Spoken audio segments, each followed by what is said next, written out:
নাম? গৌরীশঙ্কর দাস। বাড়ি? G plot, Gobardhanpur coastal. Gobardhanpur G প্লটের একবারে দক্ষিণ প্রান্তে। বঙ্গোপসাগরের তো খুবই জলোচ্ছ্বাস আমরা টিভিতে দেখছি।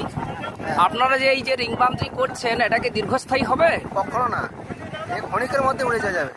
আমাদের বাঁধ করতে হলে স্থায়ী বাঁধ করতে হবে এবং কংক্রিট বাঁধ, এবং না হলে খাদ্রি বলক দিয়ে বাঁধ করতে হবে। না হলে ওই খাদ্রি কংক্রিটও উড়ে যাচ্ছে, ওদের কংক্রিট থাকছে না। খাদ্রি বলক যদি হয় তাহলে দীর্ঘস্থায়ী হবে, কেননা একটুখানি ভেঙে গেলে আমরা সঙ্গে সঙ্গে সারাতে পারবো। কংক্রিট হলে ওটা আমাদের পক্ষে সম্ভব নয়। কখন ডেজার আসবে, কখন হবে, সে সম্ভব নয়। ডেকে আনতে আনতে পুরো বাঁধটাকে নষ্ট হয়ে যাচ্ছে। তাহলে খাদ্রি বলক যদি হয়, স্থায়ী বাঁধ যদি হয়, তাহলে আমরা টিকতে পারবো, না হলে টিকতে পারবো না। এই সমস্ত বাঁধ হলে তো এটা ব্যবসা হচ্ছে, সত্যিকারে এই সমস্ত কাজ হচ্ছে অনেক ব্যবসা কাজ।